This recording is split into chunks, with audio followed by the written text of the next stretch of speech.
Welcome to the Humanity Mosaic Podcast, exploring authenticity and connection with Dr. E. Thank you for joining us today as we explore issues that affect our relationships in today's world. And now welcome to today's episode with Dr. E. Yeah, this is what happens when you aren't in your normal environment, you don't have the normal background setup and assistance. This is what we do when we're in a bit of paradise, and it surely is beautiful. I wish the viewers could see what we're looking at. Truly is wonderful down here. It is beautiful. We are on the island of St. Croix in the U.S. Virgin Islands. And I guess you can say we've gotten to that period in our lives where we're kind of what they call snowbirds. And when the weather gets really, really cold, wherever we are, at least I always want to run away. I think my rugged sweetheart could withstand the elements, but I'm not great at it anymore. Well, I don't know that we would call ourselves true snowbirds, because folks who do that come down here for extended periods of time. And while we've been here about a month, we're getting ready to go back to home because we want to see folks, and we also have things that still need to be done, work that needs to happen. But this is Valentine's week, and that's always been a pretty special week for us for a number of reasons. I guess that started shortly after we got married. They were just normal Valentine's days until about 3 years into it. Yeah. And then something changed. Yes, something changed dramatically. I guess this is as good a time as any to share this story, but when Jean and I got married, I actually couldn't have any more children.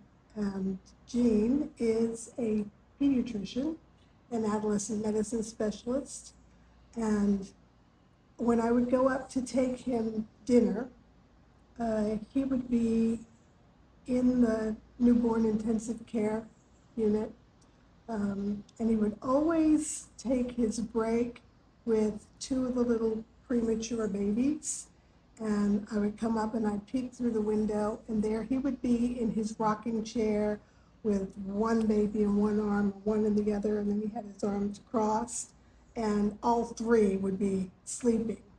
And I would say to the nurses, "Aren't you afraid he's going to drop them?" And they said, "No, he never drops them.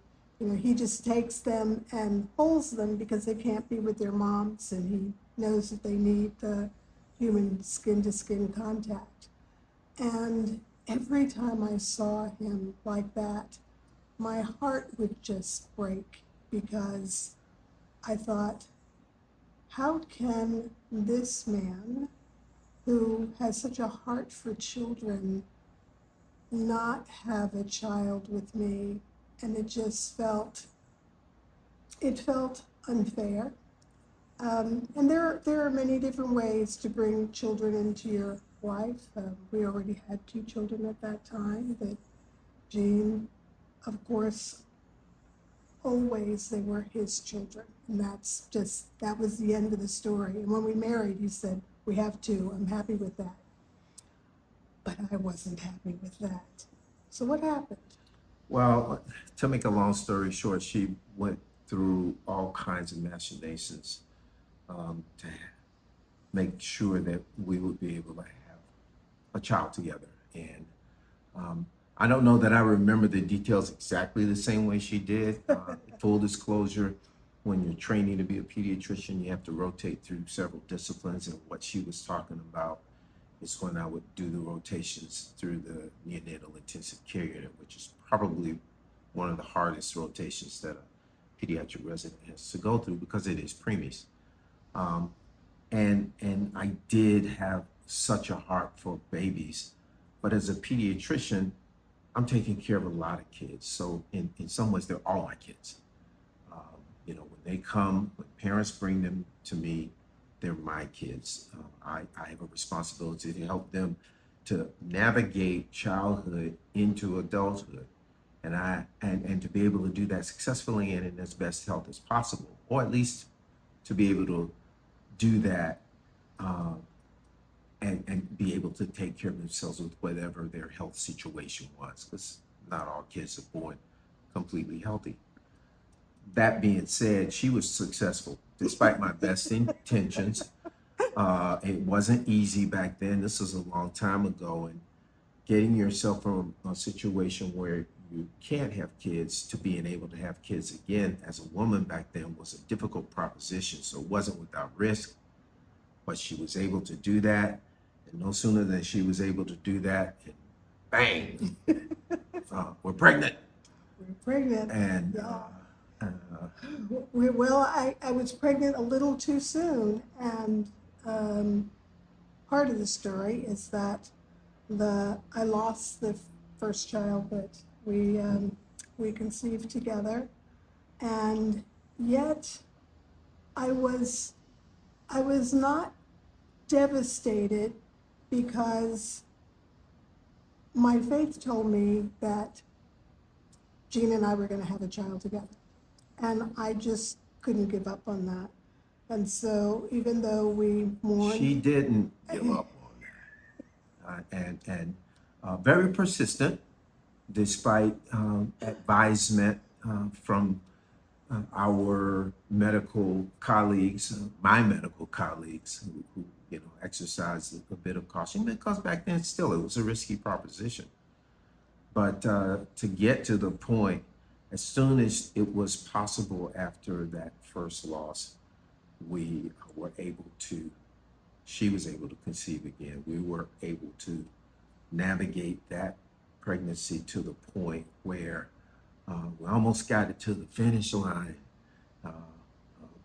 got to the last trimester, but just as we were approaching what we used to call back then the safe date, which would have been about 37 weeks, just as we had completed 35 going into 36, she goes into labor. And that happened to be on February the 13th. So we get to the hospital, and the nurses are all saying to me, "Oh, Mom, you don't want to have this baby today on the 13th. You want to wait until tomorrow and have it on the 14th. Now, any woman who is listening, who has ever given birth, you know that the date's not so important once those labor pains hit. It's just like, let's just go with this and let's make this happen. And long story short, our son was born on Valentine's Day. And when he was born, I looked at my husband and I said, "This is the last Valentine's Day present I'm ever going to give you." And to this day, I have not gotten any other Valentine's presents other than the reminder of, you have a son. You have a son. And he has grown into quite the wonderful man, father. He's contributed greatly in this world. And even though he's, like we would say back home in North Carolina, fully growed up, he's still on our heart. We pray for him. We worry about him. He's got 2 wonderful sons, so I have grandsons that I didn't think I was going to have. I mean, I have 7 grandkids altogether. So whenever we get to Valentine's Day, I am reminded of how blessed I am that I have her, and that she loved me enough to give me the family that, I never thought I was going to have. We've gone through a lot. We are currently going through a lot in this world, in this transition that we're going to. But it's Valentine's Day, so all we are thinking about is love. Not only the love that we have between ourselves and the love we have for our children, but the love we have for all of you in the world, concern that we have. And I just, I'm constantly in appreciation and in awe of what my wife is trying to do to heal humanity. Couldn't do it without you. Yeah, you could, No, but you know, I do, you know, I do what I do in order to help you be able to do what you do. So we've been very blessed and with love, you know, when I talk about love, which I do all the time, the power of love that is in our lives. I have always said to people that I can do the work that I do because I'm a woman who is very well loved. And I'm very well loved by my husband, and I love him very much. But what I want to make this point, you know, when I made that decision that I wanted to have this child, I really thought I was doing it for him. And I wanted this for him because, particularly seeing him with the preemie babies, and by the way, our son, when he was born, was a preemie. So, you know, it was kind of a full circle moment for me. But when you love someone enough to take a risk or make a sacrifice for them, it's amazing how you sometimes gain benefits from that you weren't even looking for, that you weren't thinking about. When our little son was born, there was something about him that he became sort of the love light in the life of our whole family.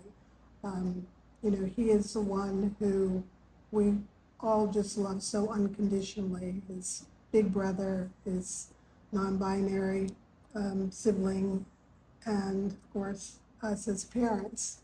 We just love him so much. And so as a result of that, the love in our family is very rich and deep and connected in a beautiful way. And as the children are growing older, we're watching them really begin to connect in a way where we can see that the love that we gave to them, they are giving to their children and to each other. So we just wanted to hop on here and share that story. So many people have asked us to share it. One of the funny parts of it is that our son, Walter Eugene Egerton the fourth, that's the third, that was not intended to be his name. But when he was born, Gene's grandfather was still alive, and something just came over me that said, Daddy Walter is waiting for this child to be born. And so we went ahead and gave him the family name. She gave him the family name because we did have another one picked. Not trying to get into too many details. I think the really cool part of that is that my grandfather and my father, if you know me, and Deborah has shared this, were very important people in my life. They were my inspiration. I mean, my whole family, I have a very big extended family, has been, you know, they've been the wind between my wing, underneath my wings that have lifted me up. But Daddy Walter, in particular, he lived to the age of 97, and it's very cool that he was able to hold our son.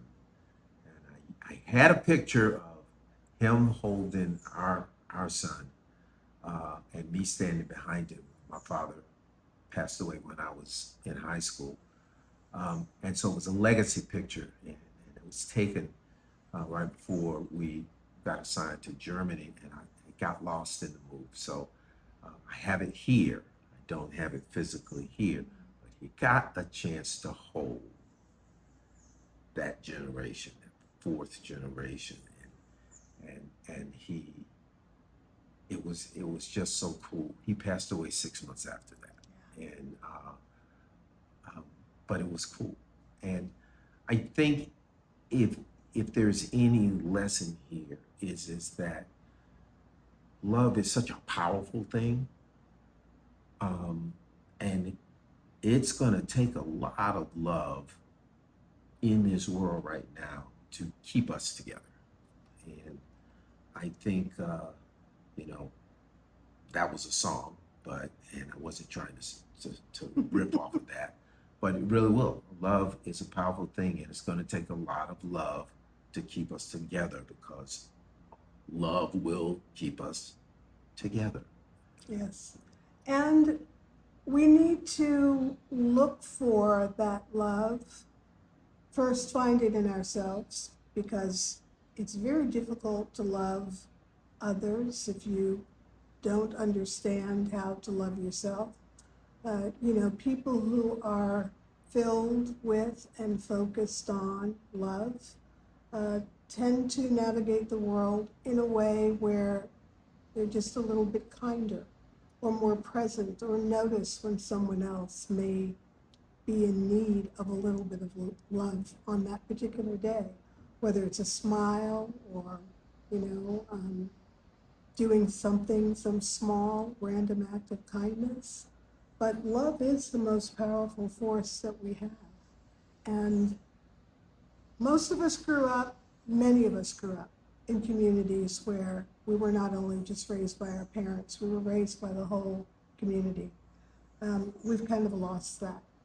And I'm actually advocating for us to go back to that, to go back to learning that we care about each other enough to be there for each other, to be there for each other's children, to be there when someone's struggling in some way.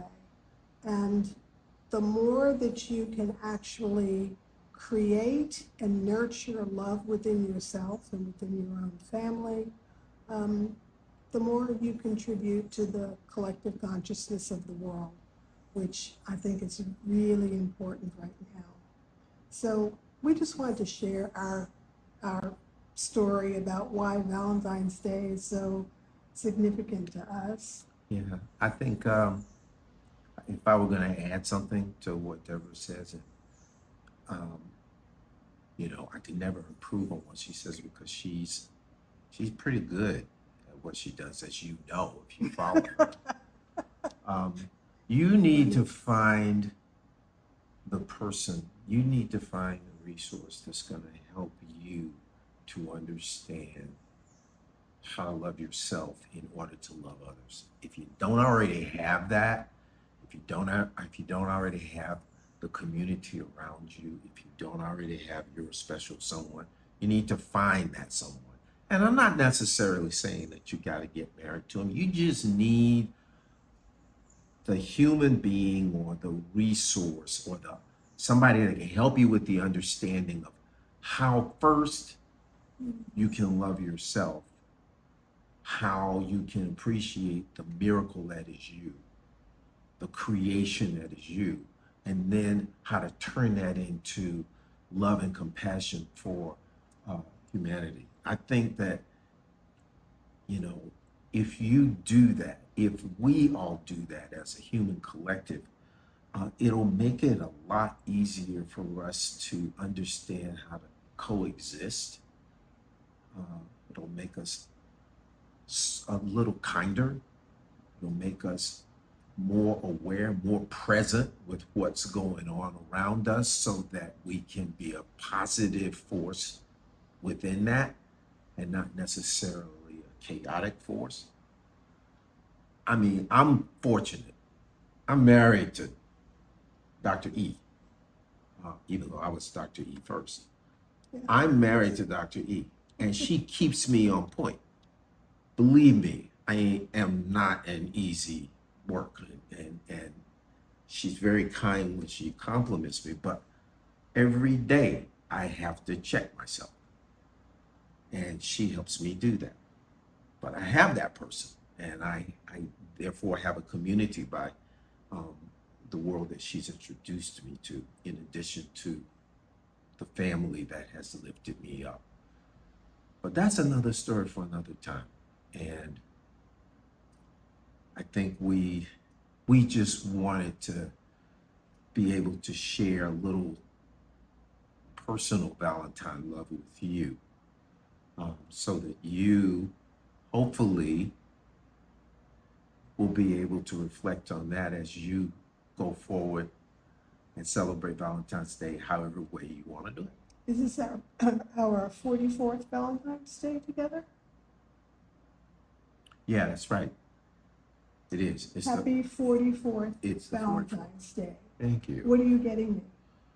That's really good. You're sitting in St. Croix. I mean, really? Okay, folks. We'll be back, and I'll let you know about the Valentine's Day present that I'm sure he's going to get me. All right. I'm sure it's coming.